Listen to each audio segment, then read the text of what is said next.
Mrs. Peterson? Can I, help you? My name is David. I knew your son. I was with him when he died.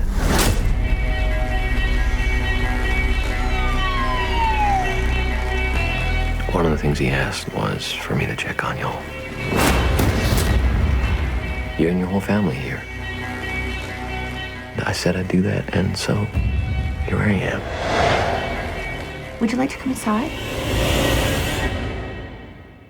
Thank you, ma'am.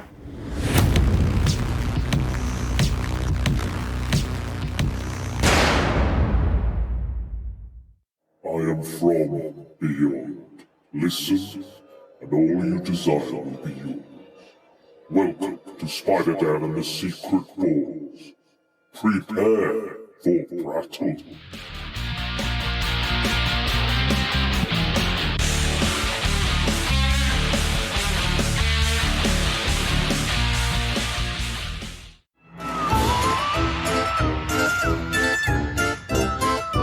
Shock-Phobia Fest.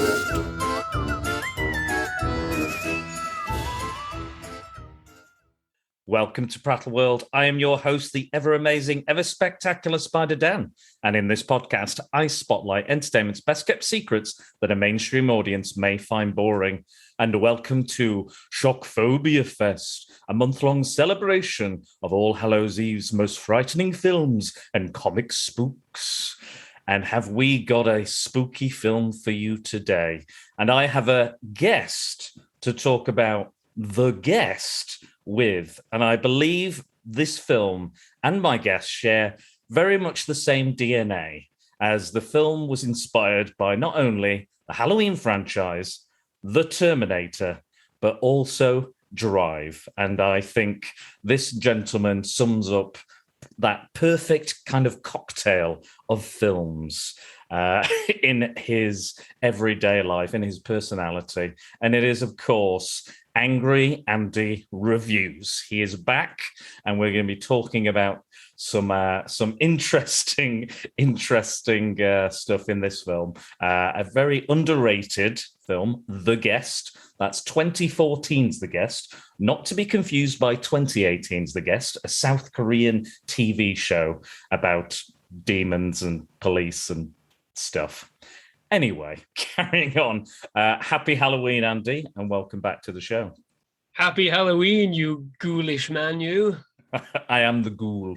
The ghoul, you are the ghoul that walks my halls. The ghoul of Halloween's past. I'm back. Yes. With a vengeance. Thank you for that bizarre sort of intro. You kind of made me out to be some kind of machine-like serial killer. Yeah, nice. Thank you. I mean, that's always how I picture you, always being, mechanical, ex-soldier as well, ex-soldier stuff. I genuinely, when I saw this film, I genuinely were like, Andy will love this, and I will be heartbroken if you didn't enjoy this, because I feel that I know you that well that this film would be in your wheelhouse. But I understand. I know.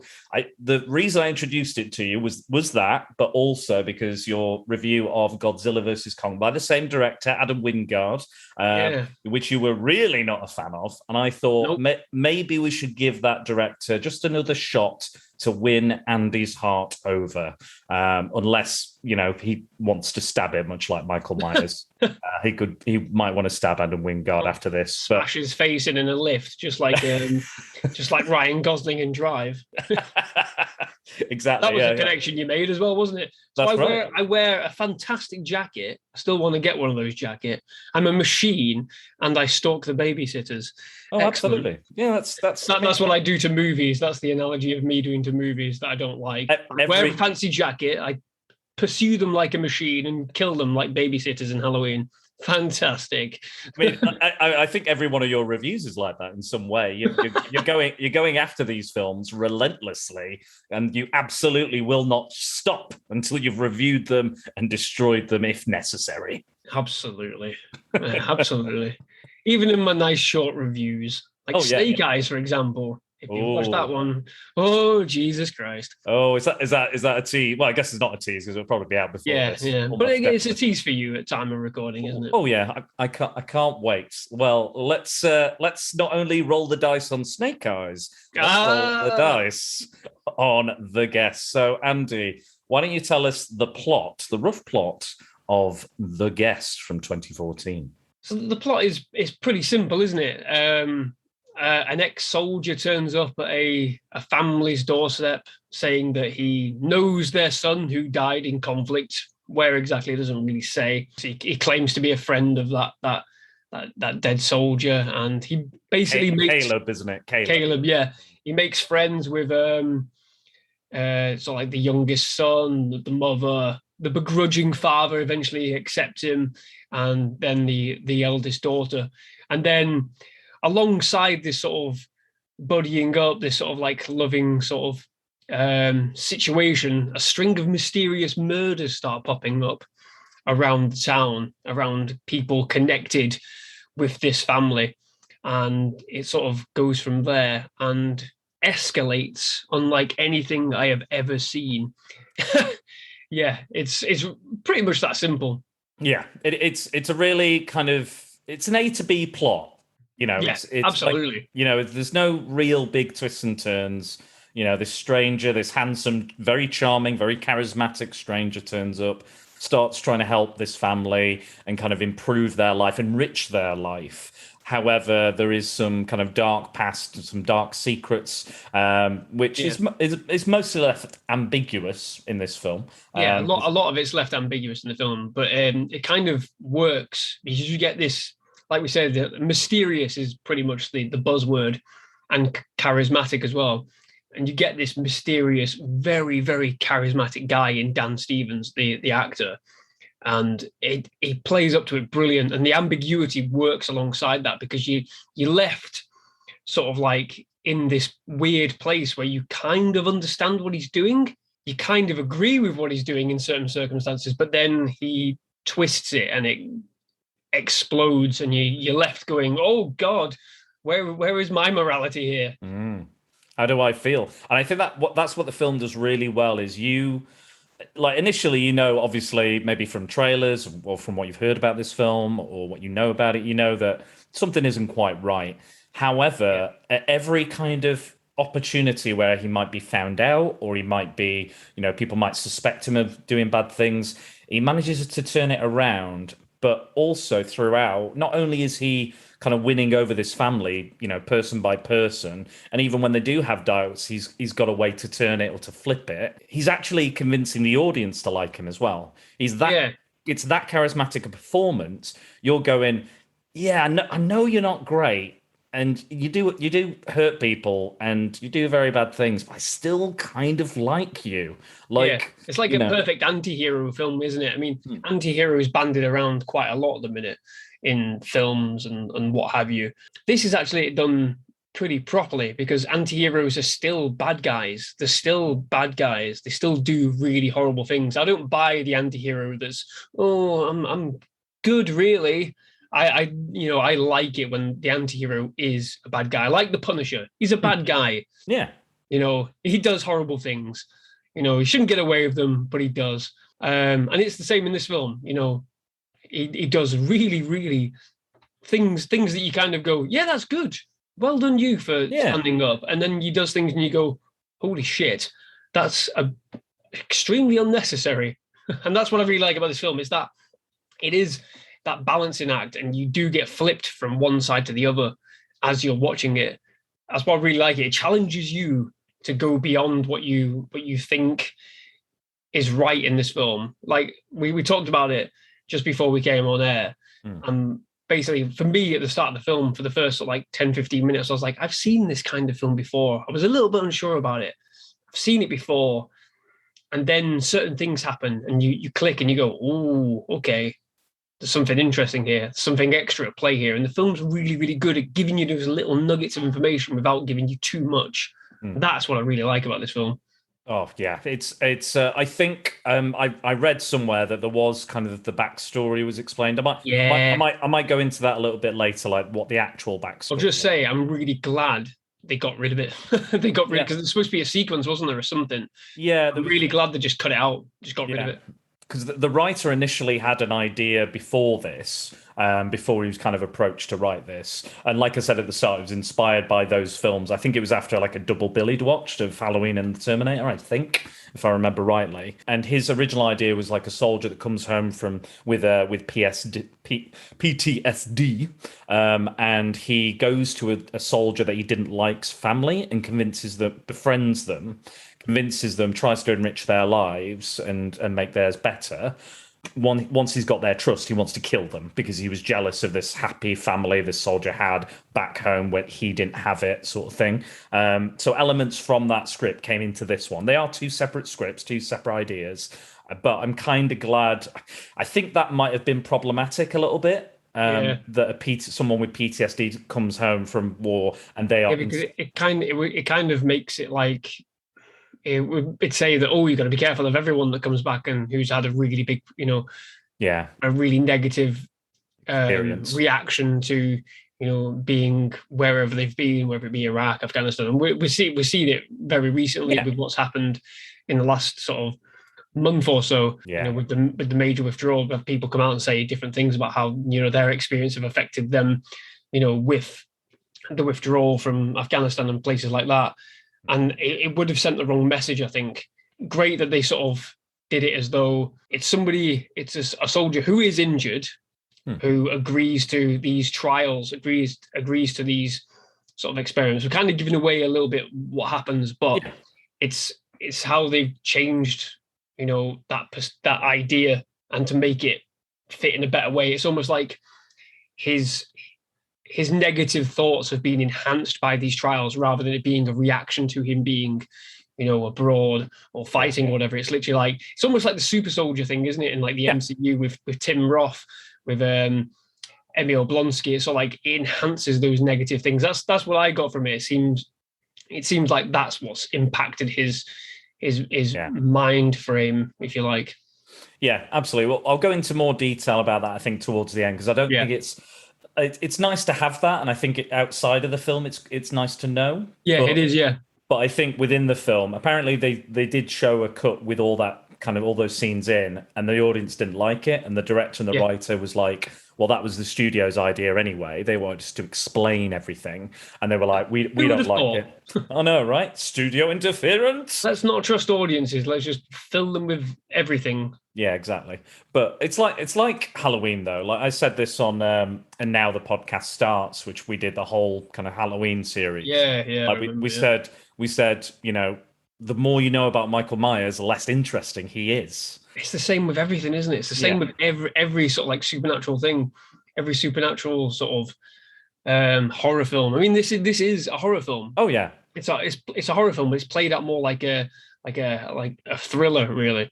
There's horrific stuff in it, and the character is a horror villain. But yeah, the more you find out about them, like you could even say the same about the very recent Candyman. It takes some of the ambiguity away from it and try and explain it and try and, fill it with, this is the backstory, this is why it happens, this is why it's so important. And you go, well, you kind of just removed everything that's interesting about it and filled it up with something else entirely. And it has no impact. It's like being afraid of the dark. It's not the dark itself. It's what could be in that. Exactly. That's why I wasn't keen on the recent Candyman, because they remove that. They remove the fear of the guy, the Candyman himself, and say it's the other things. And you're like, well, it's the idea of the Candyman, not the reasons around it, that is impactful. It's a fine line to sort of take and walk with horror films. There's always the danger that you just overstep, and if you overstep even the slightest bit, you fundamentally break it down and it loses impact. It's what happened with sort of like Scream 3. They tried to explain everything, the origins of, why Ghostface came about and why all the killing started. And you go, well, you've just undermined Scream 1. Well done. Thank you for that. Yeah. Me and Dennis went to see a Wes Craven marathon not so long ago. And I came out of like I'd never seen Hills Have Eyes. It was Hills Have Eyes, People Under the Stairs, Scream, and Nightmare on Elm Street. I hadn't seen Hills Have Eyes and People Under the Stairs. People Under the Stairs is very underrated. I think you would like it a lot. It's on the list. And Scream, like that could have come out yesterday. It's almost timeless for me, and it still works. It still hits. It's classic. It's a modern classic. I guess not really modern anymore, but there you are. But yeah, I totally agree, and I think you're just won over by David. Not only is he, quote unquote David, he's more the guest. He's not actually David, as we find out throughout the film. But I have to say as well, the cast in this, considering like the budget and stuff, is really good. Yeah, I was surprised by like the people that pop up. You've got Leland also, who's just in everything. Whenever he pops up, you go, oh, he's fucking great as the dad. And you've got Lance Reddick. Whenever Lance Reddick's in it, oh, I love it. Absolutely love it. He's got that voice, that wonderful voice. Sort of the Special Forces task operator, isn't he? And he's just hunting down come the end of the film. But even sort of like the mother and the eldest daughter and the young son, they're all great.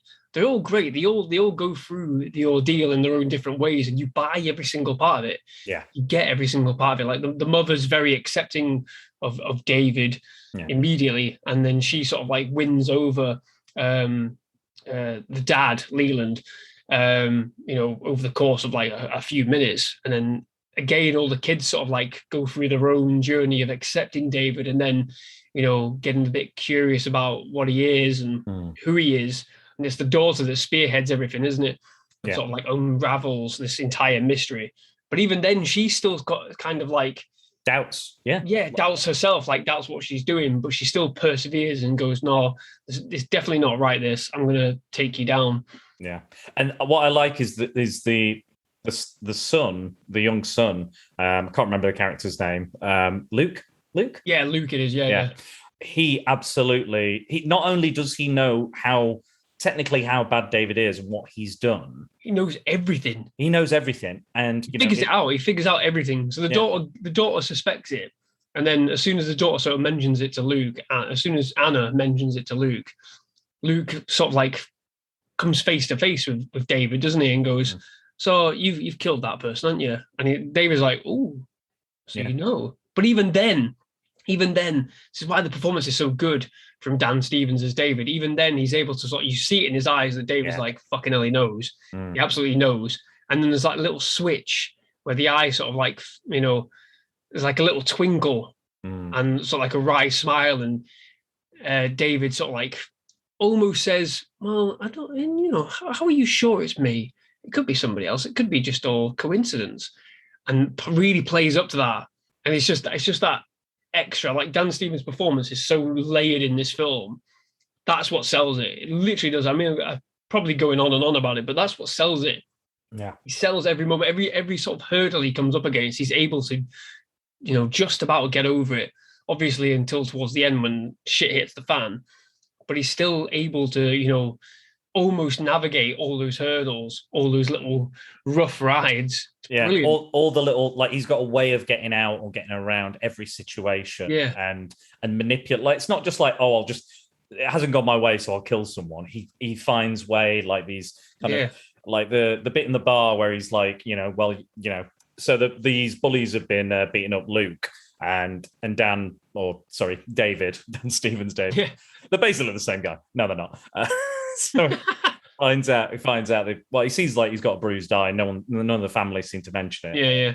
So he goes, and obviously, like, it's not the best family model, obviously, since Caleb died. Like, the dad likes to drink, the mum is a bit of a mess. Yeah, they're broken, aren't they? It's literally like the repair job, isn't it? Yeah, and that's it. And he's coming in, and he does enrich their lives, does make them better. I said this before the recording, that it kind of reminds me of like a Flash villain, like the Reverse Flash or Zoom, where he never really wants to kill Barry, but he wants to kind of improve his life. But then also, like, to make him a better hero at one point, he's like, well, you need a loss to drive you to be a greater hero because you couldn't save me and save me from my, like, because he becomes disabled, and he goes, right, well, I need to kill you and kill your wife and her unborn twins to make you a better hero, which is almost like the way the fans were like, oh, the Flash doesn't have a dark backstory, so he's boring. So it's almost like a comment to that. And I kind of like that weird twisted dynamic that they're trying to do something good, but they have to do something really awful in order to affect that. And the same with like Reverse Flash as well.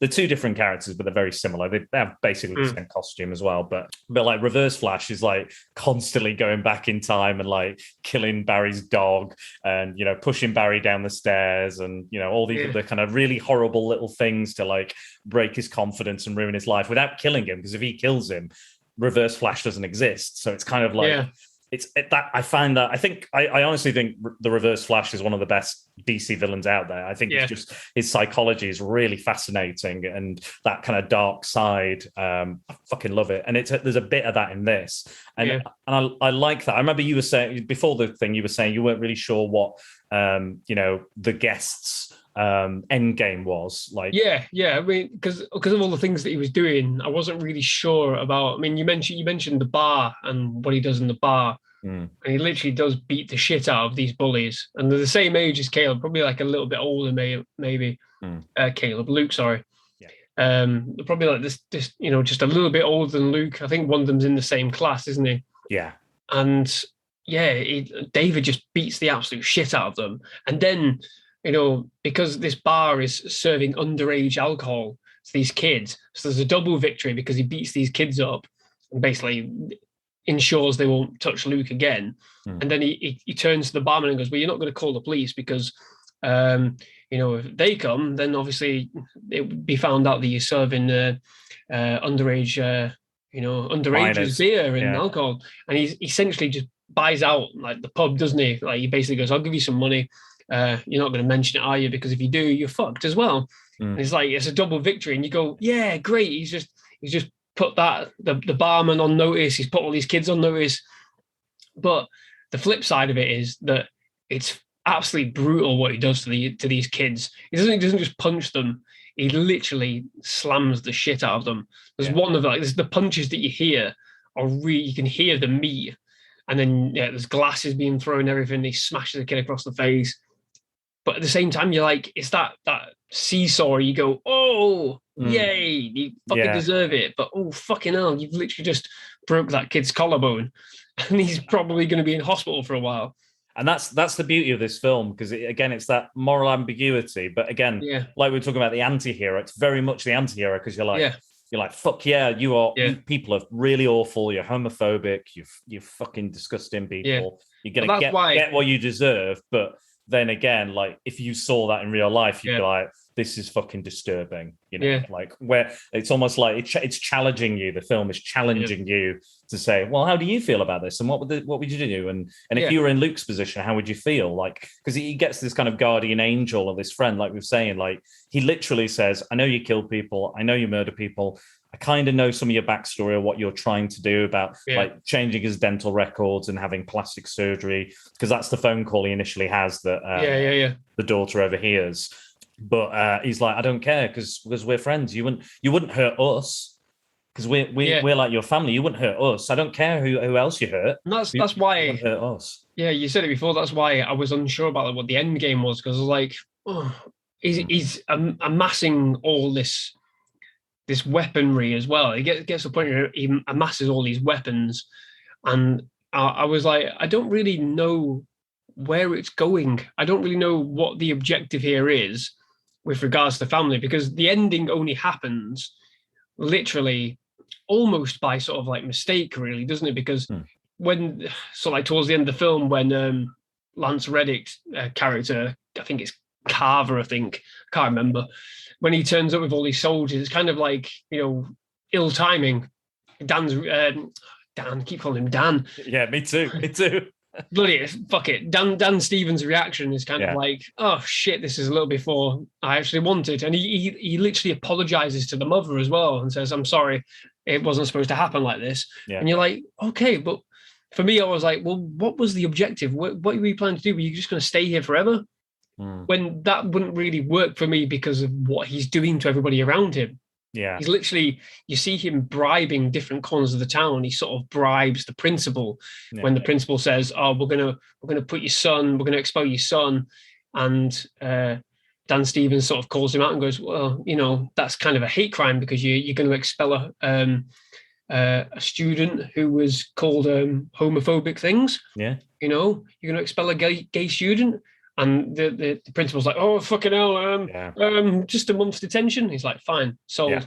Yeah. And there's other things like that. So like the waitress, one of these other waitresses at the bar, he sort of like makes a connection with her, kind of just, you know, to get into the family a bit more. But, you know, he gets a connection with that waitress and you're like, oh, okay, he's building roots, you know, he's putting roots down.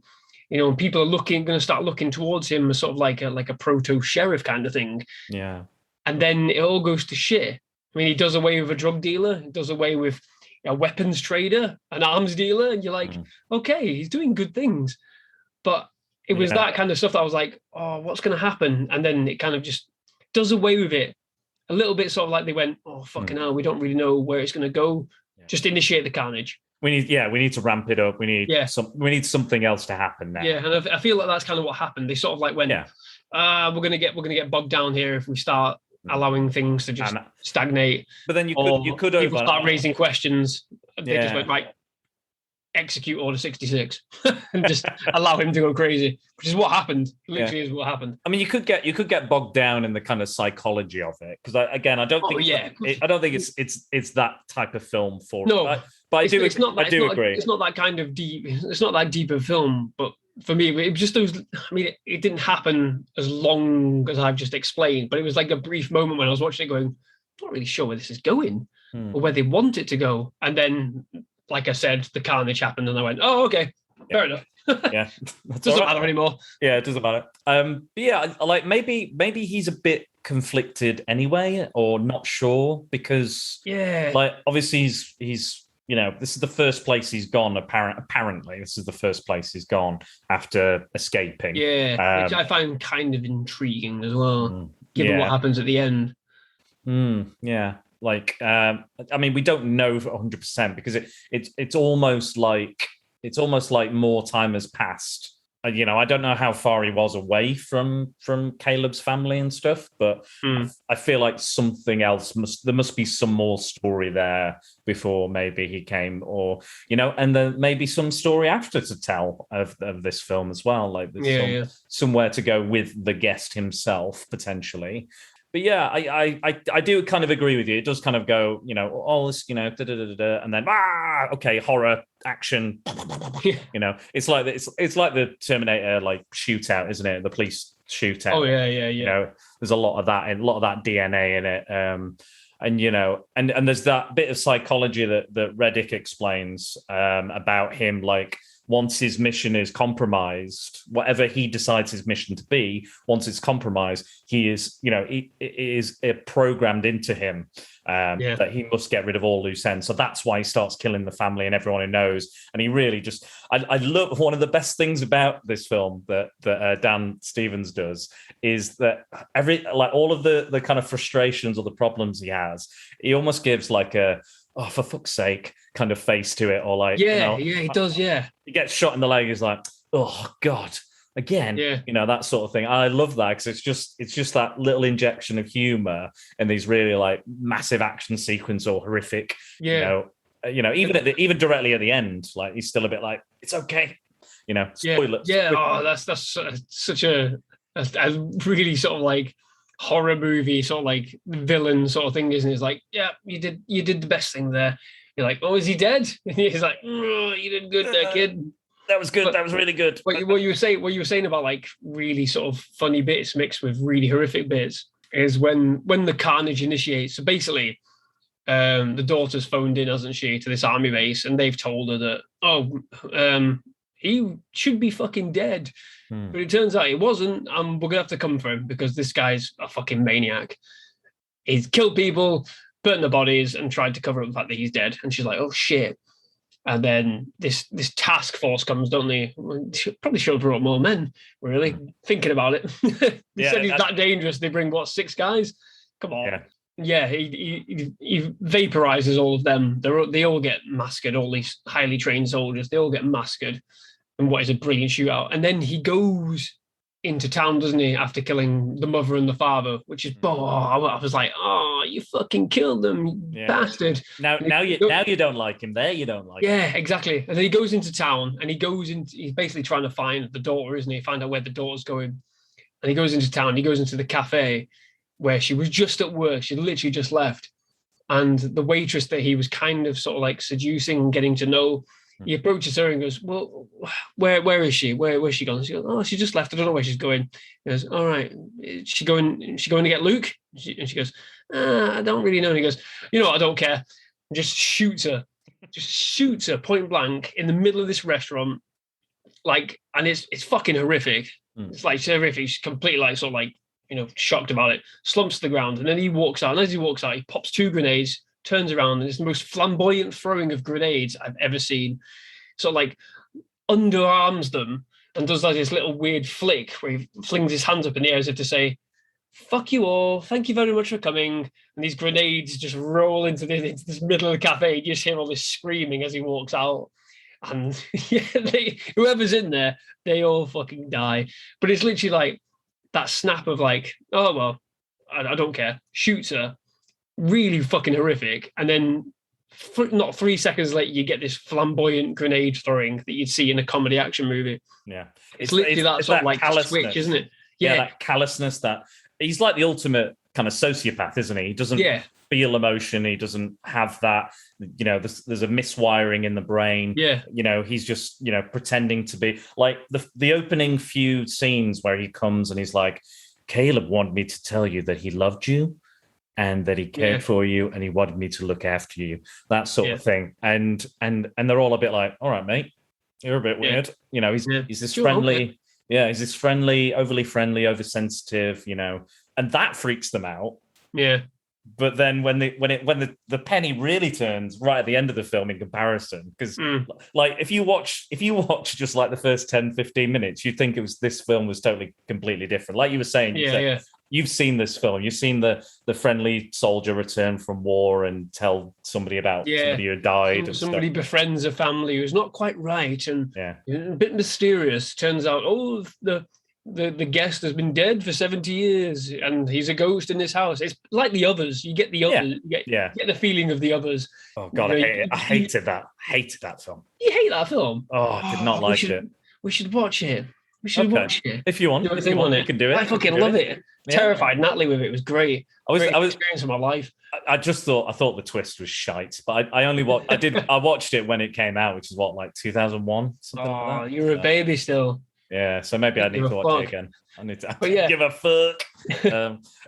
But I just like if you watch the start of this film and then watch the end, you're not even watching the same film. No, you're really not, and that's great because it's not like tonally it doesn't match or it's because the tone's pretty solid right the way through. It's literally just the changing of the character. Absolutely. The character it changes like from mysterious kind of stranger to fucking hell. He's grenading a cafe. Yeah, he's a sexy man as well, Dan Stevens. If I was that way inclined, this film would make me go, yeah, definitely Dan Stevens. Yeah, I love the trivia on like his physique. So to put it, is that basically when they first saw him for this film, he was like as thin as Christian Bale was for The Machinist. I don't know what film Dan Stevens was doing at the time, but he was dead thin. And because they wanted him so much for this part, they were like, you're going to have to fucking beef up. And he was like, I will do. And like, credit to him, he's chiseled as shit in this film, isn't he? Yeah. Absolutely chiseled as anything. You would not want to fuck with Dan Stevens in this film. Well, you might want to fuck Dan Stevens in this film. don't want to fuck with Dan Stevens in this film. No, yeah. But yeah, it's not too overbearing either. It looks like how you would expect like a soldier who's been on active. It's fairly kind of sinewy, isn't he? Yeah, and it starts off like he says to the mother when he arrives at the house, like, I've run here And she goes, where, what? She goes, I run from the bus. And you don't get the distance, but she goes, you've run all that way? So it's like he's physically fit, and he's physically fit, which, sells the idea, of this, this combat soldier who's just come back and, going to come back into normal life. It really works. And it's not too he's not too muscular, like where you're like, no, it's not like a Henry Cavill or a Hugh Jackman, superhero role. It's just like just a physically fit guy, and it's believable. And you don't. Yeah, that's the main thing. It's believable. It's a believable sort of like when you see physique. Him. Yeah, when it's just believable.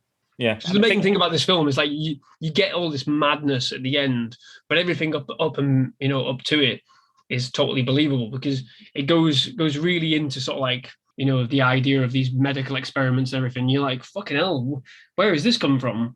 But that's why it kind of works, because they don't hit you over the head with the idea of these medical experiments. It is left to you to sort of go, it makes sense. Maybe I want to know more. And that's the good thing about it is you leave this film thinking, I want to know more. I want to see more. Can we see something else? Yeah. What's the guest 2 going to be like? What's that story? What can you tell?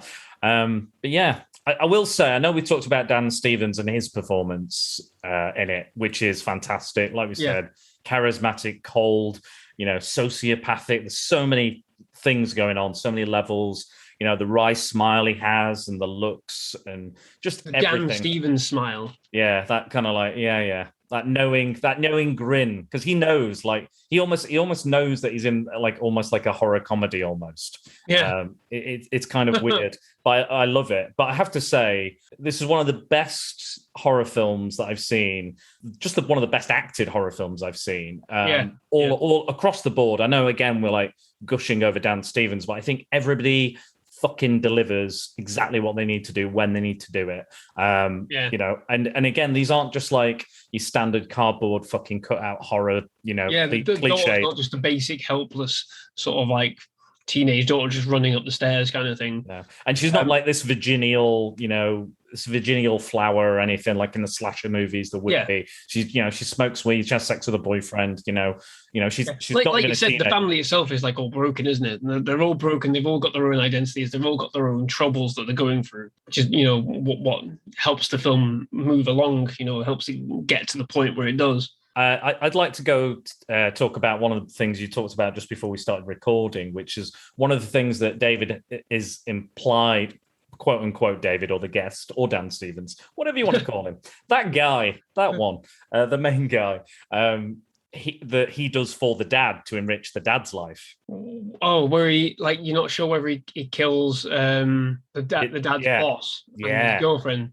Yeah, because it's just tying into the ambiguity of, isn't it? Basically, like the dad in this, obviously Leland also, he's got a dog shit job. He's making no money. He basically confesses to David that he's not amounting to anything. He's worried that his wife thinks less of him. And then later on in the film, you find out that this guy's boss is taking an overdose, and it looks like his boss's partner's taken an overdose as well, or been strangled or something. It's not really kind of sure.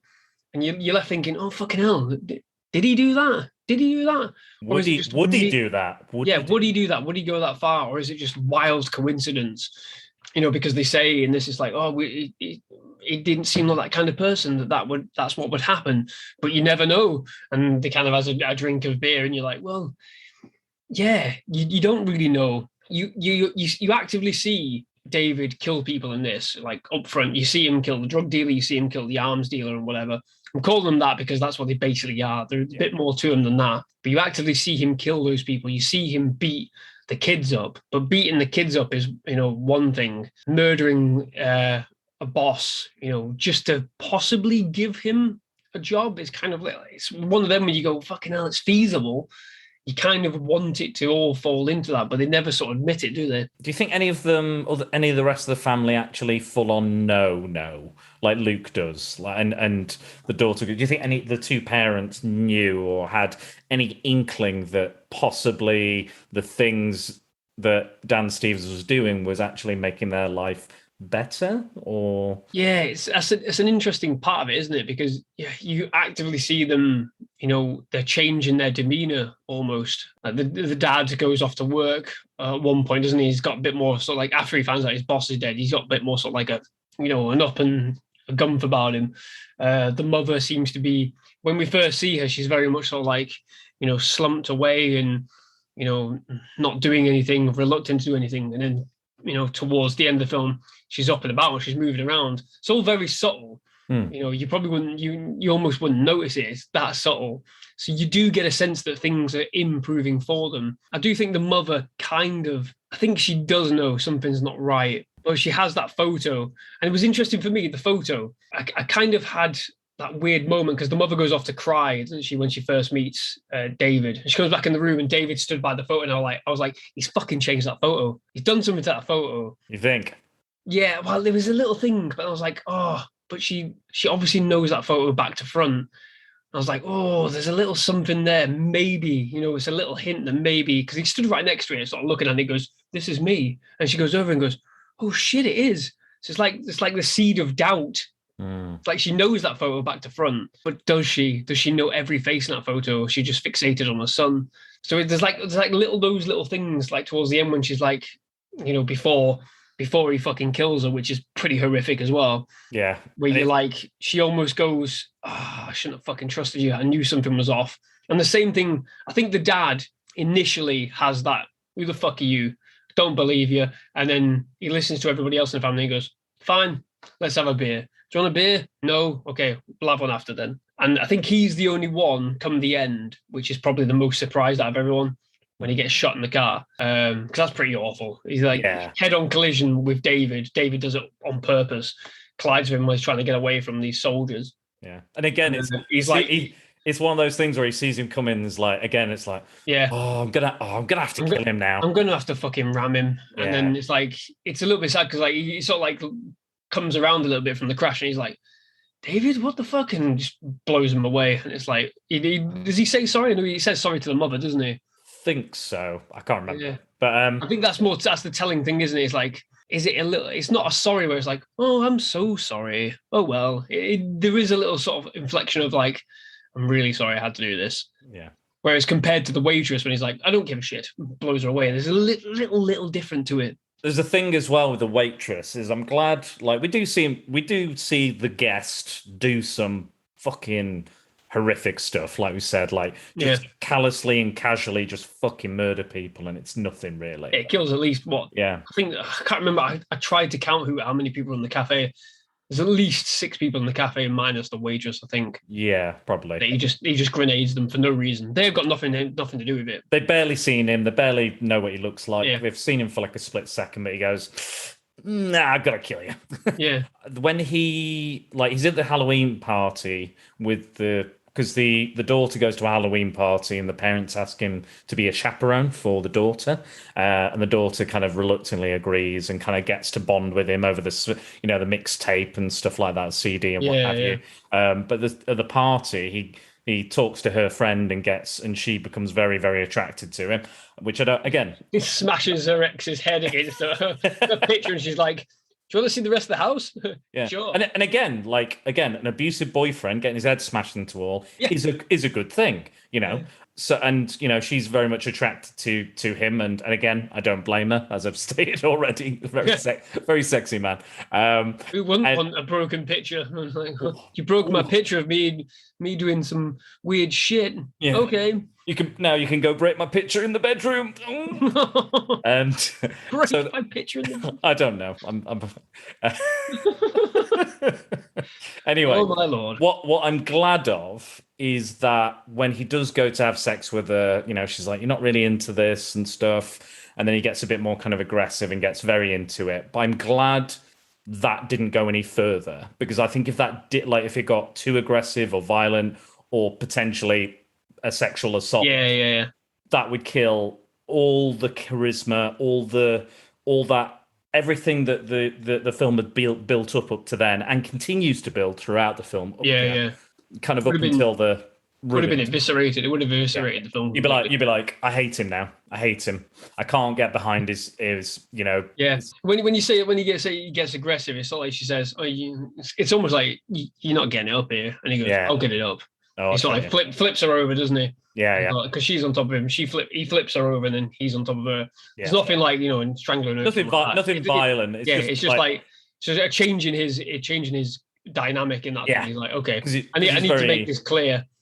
Yeah, he's almost like being dominated by her, isn't he? And he's like, I'm not really into this. Like, it's a bit more passive. It's a bit more kind of like just like going through the motions, and then they're like, right, you want some sex? I'm going to give you the best sex. It's a bit more like that. But again, it's not violent. It's it's a bit it's playfully aggressive. Yeah. It's not to a point where it's uncomfortable or it's like he's biting her or whipping her or hurting her. Yeah, I think it'd give the game away as well. If they did anything like that, it would have given the game away as well as making like him just completely unlikable. It would have just given the game away. Yeah, about we've seen him beat people up, but we've never seen him like he doesn't actively hurt anyone that's innocent at that point. Yeah. Because I was trying to think, like, the people he does end up killing at the end, have they got any reason to be killed? And really, they don't. It's literally just like you said earlier on, like Reddick says, like, if his mission's compromised, he will cut ties with everything, and he literally does. He just everyone that he's come into contact with gets fucking killed, near enough. Yeah, that's the way it is. He literally just removes himself from all knowledge. And I like how, again, he's also like, as much as we talked about him, fuck this and do that. He is a mass manipulator. He creates these situations and like he kills the gun runner, he kills the drug dealer, and he puts it in the gun in the boyfriend's car. Yeah, which I thought was fucking brilliant. He literally sets up the daughter's boyfriend, doesn't he? Or ex-boyfriend, current boyfriend, to be the one that's responsible for killing the drug dealer and the arms dealer. It's really sort of like, fucking hell. Yeah. How did he do that? He's intelligent, but, when it gets to the point where it all starts unraveling, then he just goes, right, fucking ape shit. Yeah. Yeah. But I like that he's planned, he's meticulous, he's covering things like the bit where she's kind of looking at his burner phone and getting the numbers, and he calls his own phone because he knows it's missing. And he's suspicious, and then she runs in and drops in his room, even though he totally knows, because it's not a very good, she's like, she even says, "Oh shit," and then runs into his room and drops it. She's not great. She's actually in. It's very, very Scooby-Doo-ish. Oh shit! Oh shit! I don't remember them saying that in Scooby-Doo, Andy. No, you know what I mean? Like she's doing like Scooby-Doo sleuthing. Like, you mean when they're running through all the doors in the corridor and they're all coming out of the different doors like that? Yeah, it's a little bit like that. I just remembered she's in It Follows, which I still haven't seen, but I've heard is really good. She's the lead character in that. Speaking of the Flash as well, you used to watch the Flash, didn't you? Before you stopped. Don't remind me. Back in the day, Candice Patton, who plays Iris West. Yeah, I saw her. She's the operator. Yeah. When the daughter phones up saying, "Can you just check this name for me?" She's the one that basically types it all in, and then it comes with a massive warning saying, "Contact command immediately." And she goes, "Oh shit." She's good on the phone because like I'm the same. When shit goes wrong at work, I'm like, everything is fine. Don't worry. Yeah. Oh shit! Oh fuck! I've charged you, £2,000 when I should have charged you £1,000. Oh good God! Oh, what have I done? What have I done? I've killed everyone. Yeah, that's what I would do at my work. Just throw grenades everywhere. Fuck it. I fucked this job, so it's my grenades. I feel like that should be like a meme or a GIF or something. Oh God! Dan Stevens lobbing those grenades like, fuck this shit.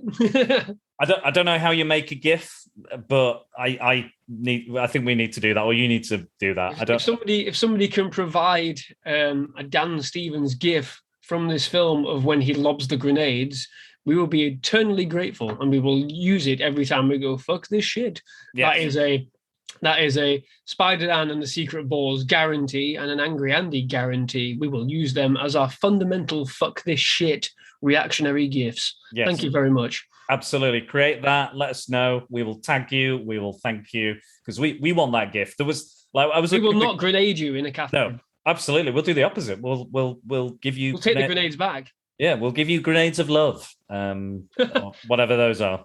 Take my baubles. My. Oh, I'm going to release my grenade. It's still Halloween. Take my pumpkins of grenaded love. Speaking of pumpkins, so a lot of the inspirations are really worn on the sleeve, I think, for this film, which I don't think is a bad thing. No, for example, not you say it's like it's worn on the sleeve, but it never really sort of over encompasses anything, does it? Oh no! It doesn't take away from the originality of the film, and I think that's good. And again, you can feel the Terminator aspects, you can feel the Halloween aspects, and you can feel the drive aspects, especially in the soundtrack. Soundtrack is very drive, and I can see a little bit of that in Dan Stevens' performance and the way it's shot. And there was a bit of I got a bit of The Shining as well that you'll like from this, when where they come back from the party, she goes to the room, makes the mixed tape CD, and then he's just in the bedroom, just fucking staring at the camera, not sleeping. Yeah. I got a real Jack Nicholson vibe from that. But apparently Halloween 3 as well. Have you seen Halloween 3? I haven't. No, I haven't. That might be one. The trivia read through that I found, it does mention it, which I found quite intriguing. I mean, it's written by Carpenter, so you might like it. I think there's something about it. So maybe next Halloween or something we could discuss, or we'll see. It's definitely an underrated film for me. I really enjoy it. I think it's something very different, but it's a very Halloween film. Probably the most Halloween of Halloween films you could find. Yeah. That influenced the soundtrack. Drive influenced the soundtrack. Halloween 3, if you look in at the finale when they're in the Halloween maze, if you see there's three masks in the decorations. There's a witch, a pumpkin, and a skeleton. Those are exactly the designs of the silver shamrock masks. Again, you'll have no reference for this, but the silver shamrock mask in Halloween 3, that is what it's exactly the same. It's like, it's not even disguised. They're literally the same designs, which I thought was pretty cool. But there's a few other things like that as well. I think we talked about this before recording, or maybe at the start, I'm not sure. But some of the director's previous stuff appears in this film. Some of the masks from one of his other films. I can't remember which one it is. You're Next. You're Next, yeah. That's one of the masks in that appears in the Halloween party that they go to. And the organization KPG, which is mentioned in You're Next and VHS as well. Don't know whether it's the first one or the second one, but that's mentioned in passing. So there's little sort of like connected tissues between his other films as well. Also in the Halloween maze, at one point there is You're Next written in blood on the wall in the exact same way, in the exact same font. Yeah. So I think that's really cool. It's a universe, so Your Nextiverse, if you will. Yeah, I mean, I like that. It's identity, isn't it? It's identity, which you don't have in Godzilla versus Kong, which is the director's same thing. You have these interconnected sort of identities. And I like that. It sort of like gives you the idea of a connected sort of universe without it being connected. It's just influences and references like, oh, this was great in my other film. Let's just put a little nugget in there for our fans.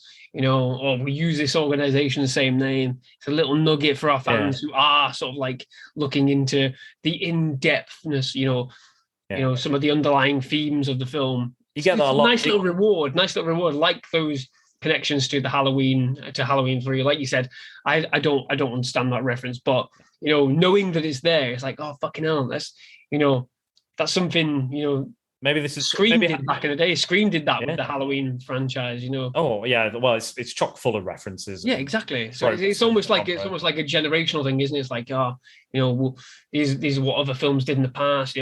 They shared their influences, their ideas, where their thoughts came from. I'm going to do the same. I want to showcase that, and it's really good. It sort of like adds to the experience, doesn't it? You find these little nuggets of things. You see little things in the background.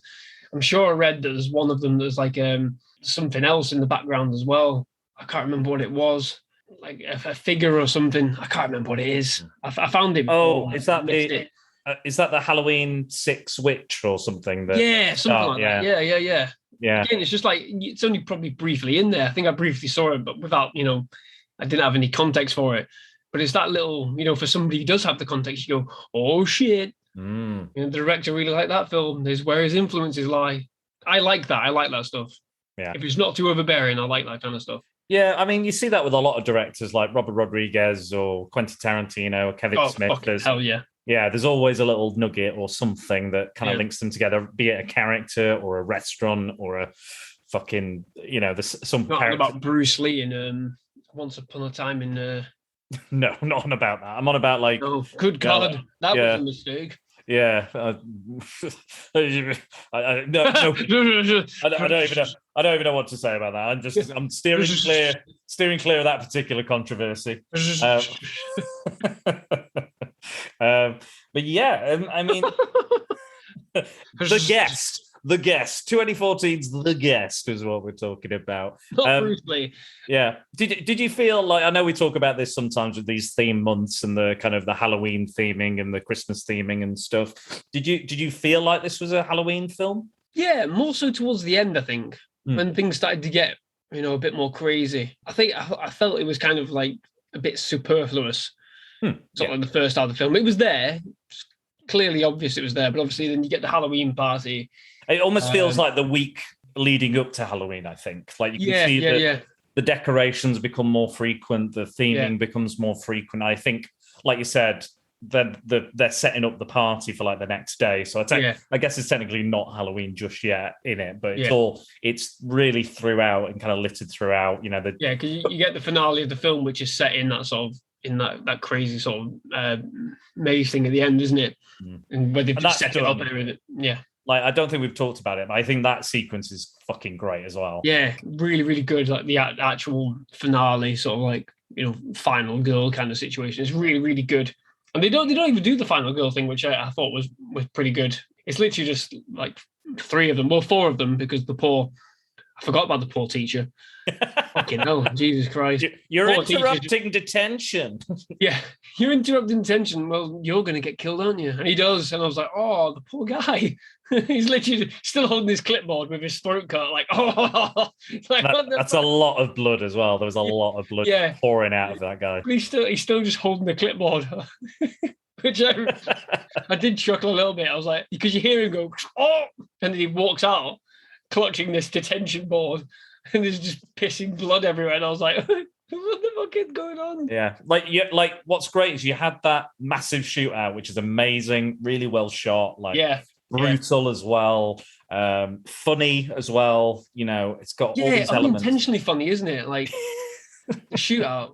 Loved it. I'll come back to it, but the finale is just superb, isn't it? It's like it brings it all back down into sort of like a really enclosed horror situation, because there's like reflecting mirrors and shit, and there's things that jump out at you. The door, there's a door or wall that moves. Yeah, and it's not just like a dead simple maze. When they walk into it, like, how the fuck do we get out of this thing? And the teacher goes, well, you turn left, right, left again, left round, go straight, turn left, left again, go right, and then you're fine. And they're all like, great, thanks. How big is that fucking high school hall? Yeah, I did think that. I did think I was like, oh god, this is like Fast and the Furious with the 27-mile long bloody airfield, trying to get the plane off. How big is this maze in this school hall? But again, forget that. It's fine. That's a niggly thing that we don't need to think about. That's a small nugget of frustration. Yeah, but I think that's like it takes that influence back to that kind of slasher Halloween, because you've had the gunfight, you've had all that, and now it's just like, this guy is unstoppable. He's coming for you. You've not got a fucking chance. Even with the guy with a gun and the teacher with a clipboard, his only weapon. It goes deadly serious, doesn't it? That the final bit is like deadly serious up until like the final sort of like, he's fucking dead kind of thing. It's very sort of like, fucking hell, he's strangling the daughter and everything, and you're like, fuck, where's it going? And it's really, really brutal, which juxtaposes the gunfight perfectly, because the gunfight is almost treated like like almost like a clowning thing. You've got all these much more muscular soldiers bursting through these windows, and he's just like, Dan Stevens just hiding under a bed. Fucking tickled me. Shoots a guy in the foot. The guy falls over. Goes, oh fucking hell! Looks down. Obviously Dan Stevens under the bed, and the guy goes, oh shit, and then blows his head off. Oh my god, I was in stitches. Absolute stitches. But then, like I said, going towards the finale, it changes that tone. It goes fucking serious. Like, he's fighting for his life. This is it. They're fighting for their lives. There's no more fun anymore, even though the parents are dead and everything. Like, it all comes down to us, the kids, Dan Stevens and Lance Reddick, and it's really, really heavy, isn't it? At the ending. Yeah, it's really kind of hardcore, and again, just right at the end, it does inject a bit more humor in. Yeah, and then the final flick. Yeah, so you get they manage to stop Dan Stevens' character. They manage to I think they stab him in the chest, don't they? Well, yeah. she first the daughter first stabs him in the leg, I think it is, or something. Oh no, she shoots him. She finds. Oh yes, she shoots. Yeah, she finds his gun because for some reason Dan Stevens is like, right, just leave the gun here for no particular reason. Yeah, which I was like, yeah, it seems a bit odd that you would just leave a loaded gun just on the floor. Yeah, because poor Lance Reddick gets killed, doesn't he? And he's the one with the gun, and the gun's just left there. Yeah. Again, it kind of screams to me like a little bit of Halloween, where she's constantly dropping the knife or the weapon. She's like, I dropped it again. Yeah, and you're like, if Michael just picked that up, he'd kill everyone. And I don't know. But that was one thing that kind of bothered me a little bit. But I get you got to you've got to give them an edge. So I think that was their edge, really, to kind of. And I love the bit where he gets shot, he falls down, and there's like this layer of smoke on the floor. Yeah, it's very horror filmy, isn't it? Like he falls down into this layer of smoke, and she sort of goes over and finds what she thinks is his body, and then the smoke clears. It's just a pair of boots, and you're like, fucking hell, he's fucking vanished. He's coming. That's very Ghostfacey, that, where it's like, they literally stabbed him 2 seconds before, turned around, and he's completely gone. And he's just left a bit of costume or something. Yeah, just like a mask or something. Yeah. And then, then Luke finally stabs him. Again, we probably should have said we were going to go into full spoilers before we started. So, sorry. Yeah, I mean, too late. If you know this show, we pretty much go whole hog into spoilers. So if you haven't seen it, it's your own damn fault. But still watch it anyway, because it's still really fucking. We haven't really sort of gone in too much depth about what happens in the middle portion of the film. No. It's really, really worth it. Yeah, the whole film is so well done. I think it's one of the best horror films I've seen in the last few years. Easily. It's just so well done. One of the most fun, anyway. Yeah, I enjoyed the fuck out of it. It's great as a slasher film. It's great as an action film. It's great as a thriller. It's great as a whatever you want it to be. But it doesn't lose any of those previous elements when it changes. Even when it goes fucking mental, it's still good, and you're still invested because you've had all that build up and that slow, real. But even just the scenes where Dan Stevens and the characters are talking are fucking great. Just top quality acting. Again, the budget for this was only $5 million. $5 million, and it didn't make its budget back. Made fuck all, didn't it? Which is a real shame. It's a real shame. It is certified fresh, 91% fresh on Rotten Tomatoes, which I think it should be because it's fucking excellent. Yeah. But it's an absolute ride, and I think you'd be hard pressed to find anybody who watches this and doesn't enjoy it on some level. Yeah. Be it just performances, be it the action, be it the horror elements, the thriller elements. There is definitely something here for everybody at some point. If if you don't like horror, violence, this is probably not the one for you. Yeah, I mean, if you don't like horror, violence, why are you even watching horror movies at all? Good fucking point, Andy. Tell them to fuck off. Go fuck yourself. Go fuck yourself. But yeah, it's just fantastic, and I'm glad we covered it, because I thought is there anything that knowing ending? I love. Oh, sorry, that knowing ending. Yeah, we didn't even talk about that. You go ahead. You talk. That knowing ending. After everything's happened, the fire brigade have come and everything. The police are all surrounding everything, and it's he's dead. They're going in. It's there's a fire going on and whatever at this school. And they go in, the kids are sat on this ambulance, typical horror movie kind of ending. The kids are sat in an ambulance, and the son's sort of got his head down and whatever. And she sort of looks up, and there's a fireman limping out of the building, and she sort of like stares, and you see him turn, and as he turns, you just see Dan Stevens' face in this underneath this mask. It's not even like, like a hint. It's literally just he's just stood there, he's just under the mask, and he does that wonderful wry smile, and it cuts back to the daughter, and she just goes, "What the shit?" End credits.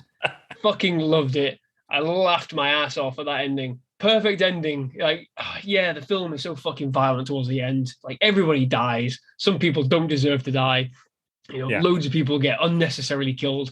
But it's the wry sort of like, what the shit kind of ending, which is literally what you think throughout the last sort of quarter of this film. You go, what the shit?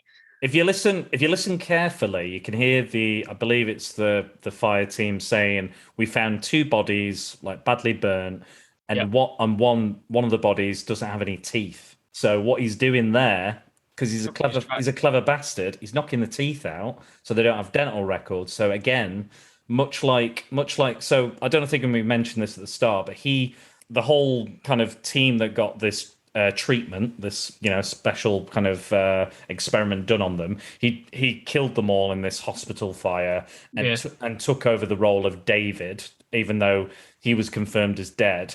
And that was going back to that conversation he was having with the plastic surgeon and the dentist, saying that he wants to get his dental records changed. He wants to get plastic surgery, so he's made that much harder to find. It's a nice little closed loop sort of piece of storytelling, isn't it? You get that information about what happened before the film, and you get it right at the end as well. Again, it's not like it's kind of like, it's a shame that nothing sort of happened with regards a potential sequel for this film or anything. You could have had the same situation. He goes to somewhere else or does something similar. A different actor or something. I don't know how they would do it, because you wouldn't really want to recast Dan Stevens here either. But then again, it wouldn't work if it's just Dan Stevens causing chaos somewhere else. Yeah, so, maybe if I'd love to see it kind of like, like Yojimbo, where it's like he's playing off like 2 gangs off each other or something like that. Yeah. Kind of like that, or a bloody fistful of dollars or whatever version of that story. Yeah, like Last Man Standing or whatever the fuck. Just like maybe him just manipulating both of them, and then eventually just fucking like massacres them all or something. Or something like that. Or he tries to enrich a different family and their life, or a different one of these soldiers. He does the same thing, but with another one of the soldiers from the experiment. But it's a very different family, or a very different, circumstances or something, or maybe they're a really military family, like, or something like that. Really got a lot of military history and pride and stuff. Maybe, I don't know. I do want a sequel or a prequel or something, because I feel like you said, Andy, it leaves you wanting more, and I could do with some more. I don't necessarily need the backstory. I think we'll go over that in a sec. But I'd love to see Dan Stevens do this again, because it's just fucking great character, great acting, just great all round. Again, if you haven't seen this, go out and watch it. It is, I think it's a Halloween treat, and not a Halloween treat. Yeah, if you want to see like a horror film version of Commando, it's absolutely fucking perfect. Yeah, I could see that. Yeah. That's towards the end. I was like, it's fucking gone crazy. He's just killing everyone. Like, and again, that's got a sense of humor as well. Like, especially at the end, where he's just like massacring a small Latin country. It's just the complete genocide of all these it literally does military people. But yeah, before we finish, so I'm just going to briefly talk about what the proposed or what the actual backstory is for quote unquote Dan Stevens, the guest. Good. So very briefly. So apparently it involved Dan Stevens' character coming back from combat with a spinal injury. And there was an experiment that said it could basically make him not feel pain anymore, because he was in so much pain because of this injury. The experiments worked a little too well, because he no longer felt pain, but he also no longer felt anything whatsoever. He didn't feel empathy, guilt, remorse, all these kind of human things. So that's the kind of sociopathic thing we're talking about. It also allowed him to mentally, so he could control his kind of pain receptors and turn them off, basically. But he could also regulate his own adrenaline levels mentally. Okay, I'm glad they cut it out. Yeah, because it makes him a bit sort of like too supernatural. Yeah. It's almost supernatural. It's almost getting into the realms of Unbreakable, kind of, Yeah, and Split and Glass. Getting a bit too like, Like, I think it would have been fine for me if it was just that, he is a super soldier. He's the best of not like Captain America levels where he can fucking jump out of a building. You do get little flecks of it, don't you? He does say like, oh, well, I had a back injury, which is why I was in the military hospital. And you do get like little flecks of like, when he gets a hit in the leg, doesn't he? So like you said, he looks at his leg and goes, oh. It's like the inconvenience of bleeding, not necessarily the pain, just the inconvenience of bleeding. But it's like, oh, here we go again. Apparently, as well, is that when Carver says he was the perfect candidate, what he actually meant there is because his empathy levels rated the highest out of all the candidates. So he was actually the most emotional and caring. Yeah. And then after the experiment, it's the fucking opposite of that. He is the complete opposite of who he was. So that experiment totally changed him. Not the war, not, like we said, not the PTSD, not all that stuff. Yeah, it's literally the experiment that fucks him up. The experiment has fucked him. And which it does leave you a bit sort of like intrigued as like, well, if he was the best candidate, the one that could, successfully handle it, what happened to all the other ones before he fucking killed them? Yeah. Did they just go completely fucking insane? Again, it adds, if they add it in, it would be sort of like, well, you get another sort of marker of like, how you almost do sort of buy into him, how you do agree with what he's doing, because he is the only one that could handle it. He's a bit of a fucking maniac as a result, but the other guys, they were much worse. It's sort of like, Baron Zemo in Civil War, isn't it? I kill all these super soldiers because they're much worse than what I am. And I'm blaming you guys because, if you were to come in guns blazing, you'd fuck everything up. It's much worse than, what I am. I'm doing you a favor. It's that kind of thing, isn't it? Yeah. It was like, what did he say? It was like super soldiers are one step, away from complete fascist or something, wasn't it? Yeah. The idea of a super soldier. And he's like, fair enough. And again, I think Zemo is a really charming character, really charming, charismatic villain, and arguably one of the best things of that Falcon Winter Soldier miniseries. And I'm so glad he came back. I know a lot of people had a kind of issue with him in Civil War, but I really liked him in that. I thought he was great. I thought he was great anyway. Yeah, but I think the only issue you have is if you don't listen to the film. Quite honestly, just throw it out there. Yeah, exactly. Pay attention. But yeah, again, I love a charismatic villain. I love a villain that makes me question whether they're villainous or not. Exactly. And that's why, the backstory might have been a bit too much, but a little flavour of it, which we do get in this. Yeah. Does kind of add to that morality question. Like, I do actually fucking like this guy. He's just stabbed the mum in the heart twice. And the thing is as well, because this wasn't on film, it doesn't stop them from changing it. It could be completely different. Yeah. Like this is just an idea or kind of stuff they deleted. It's not canon or in continuity. They could do a totally fucking different origin because it is that ambiguous. Yeah. They could give him different powers, different this, different that. Apparently, one of the original drafts, he actually was a cyborg, not unlike the Terminator. But I'm kind of glad they didn't go with that as well. Yeah, that'd have been a bit too on the fucking nose, wouldn't it? Yeah. You need the great thing about this film is that you do have that grounded sort of like we said, he is just a guy. He's not the most muscular built of the soldiers that eventually come to capture him. He's just got a bit more about him. He just knows exactly what to do, how to hide, how to trap people, and then how to kill people. So it pays that he's not fucking cyborg, because as soon as you find out he's a cyborg, you lose all semblance of humanity for him. like in the first Terminator. Yeah, true. And I mean, like even Arnie, he's charismatic in the Terminator. Yeah. There's a reason why he became such a star, even while playing a robot. He brought something to it, and Terminator was inspired by Halloween directly as well, like villain wise. So it's all connected, really. It all kind of comes together, and but yeah, this is definitely. Again, like you said, the references do not overtake or take away from this film's originality, from its fun, from its characters. But it just gives that, like you said, a little flavor, a little flick of those kind of things is a nice little kind of nod and reference to what's come before. And again, it's quality stuff. And again, it's not like we're going to try and do that, but fail.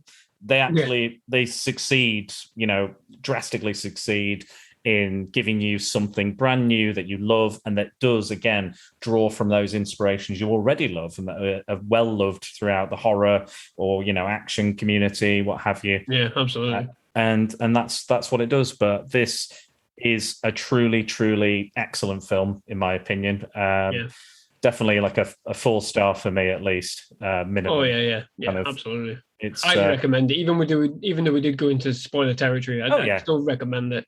It's just for the performances alone. If you're like, oh, well, you just spoil everything, just watch it for that performance, then just get it down you because he's fucking great in it. Yeah.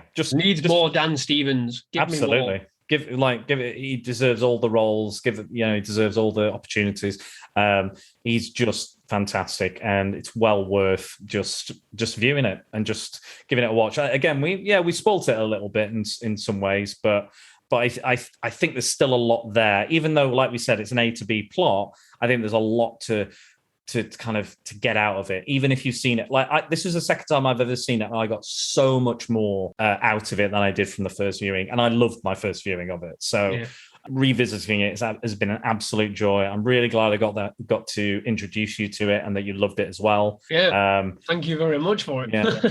Well, I know your taste, Andy. So I thought I've shown you enough shit, so I thought I'd show you something good as well every now and again. But this has been really, really fun, and well, I hope you're going to have a happy Halloween.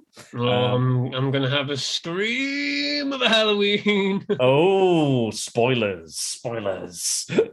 I can't wait. That'll be good. I need to watch Scream 4. I've never watched Scream 4, so I think I'm going to do that soon. Oh, fabulous. Yeah. I can't even really remember Scream. No, do I remember Scream 3? Yeah, I do remember Scream 3. Yeah. I remember them all. But yes, so I think that's a good place to end it. I think fabulous. We can't really talk much more about it, really. I think we've gone in quite in depth in, like we said, a very A to B plot, but a very excellent film and done very excellently. But yes, where can the people find you in your old social medias and your channel and all this? Oh, well, you can find me at Angry Andy Reviews on the old YouTube. Cover mainly movie reviews, do some collectibles as well. You can find me on Twitter at Andy_review. And you can also find me on Instagram as well, but I can't remember what my thing is. So don't worry, I'll tag you. I'll tag you. I know what it is, or I know I can find it. It's like a number 1162. Yeah, it's something daft like that. Angry_Andy1138. That's it. Oh, I was close. Yeah, brilliant. It's really good. I'm loving your stuff. We recently did Star Crash. Yes, we did. Which was a lot of fun. I think a lot of other people enjoyed it. Or maybe that's a strong word, maybe, for enjoy. No, I think we've ruined a lot of people's summer holidays by making them watch it. So that was a really fun discussion, though. I really enjoyed doing the tandem, and I'm sure we've got Turkish Star Wars coming up again. Oh, good God, we do. Maybe before this is out, who knows? We'll find out. I think it will have been out by then. But you never know. You never know. Things happen. Yeah. It's been a couple of weird years, so anything can certainly happen. Has. But yes, so you can find me at Secret Balls on Twitter. You can find me on. Sorry, no, that's wrong. You can find me on Facebook. Start again. Delete it. Ruined. Cut. You can find me on Facebook at Secret Balls. And you can find me on Twitter at Dan_Bores, and on Instagram it's SpiderDanSecretBores. And don't forget to use the hashtag #PrepareForPrattle. And for everything else you need to know about the podcast, swing over to SpiderDanandTheSecretBalls.com on the World Wide Web, where you can also find links to Andy's YouTube, where I have been a guest, specifically those ones. But you can find the other videos from him there as well. They're all good shit, all brilliant. Lots of angry takes or positive takes. Nothing middle of the road for Andy, and no. me neither. I'm very much the same. If it's a middle of the road film, what's the point? What is the point? But yes, so I'd like to thank my Patreons.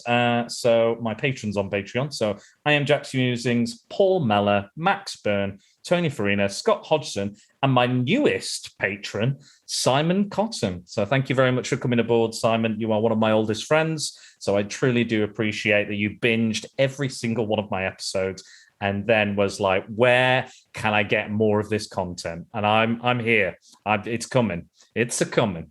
Like a top geezer. He is an absolute diamond geezer. So, but yeah, fair play to anybody that listens to all of them. I don't even think I've listened to all of them, so that says something. I mean, technically I've edited them all, but maybe not 2 or 3 times. But yeah, I don't think I barely watch any of my stuff. I kind of just do it and then throw it out. Yeah, it's fine. For all I know, it could all be absolute shite. Yeah, I do sometimes just check for the audio quality and just to make sure there's no like I've had times where they're not fully uploaded or they're missing stuff, and I'm like, what happened here? But if there is any podcasts that are faulty in any way, let me know and I can bloody change it. Hopefully I can change it. It might be too late now. Yeah, I've ruined it. When something's wrong with mine, it's just a case of, yeah, it's not working. The audio's gone. They go, well, it's fucked then, isn't it? Because I accidentally deleted all the files associated with it. Great. well, you know what you need to do. You need to keep your recycle bin. I know you don't like your. I know you don't like your recycle bin, but that's probably what it's there for. Yeah. I know you hate it, but it's there. That's why. Anyway, I've done the same. I've had similar situations. But yes, thank you, patrons, for your continuing donation. It is very much appreciated and helps Prattle World keep on turning. And if you find yourself in a position to help the podcast, please consider it. I want to wish you all a happy Halloween. We do have one more podcast left of Shock-Phobia Fest. Good. And it's going to be on a blood red full moon because it's going to be me and Dennis talking werewolf by night. Ooh. And I'll see you later. Take care, all you crazy werewolves, you hairy bastards. Thank you very much for listening. This has been great. Thank you, Andy, for joining me today. Oh, no, thank you. You hairy son of a gun yourself. Bye-bye, everyone. Bye.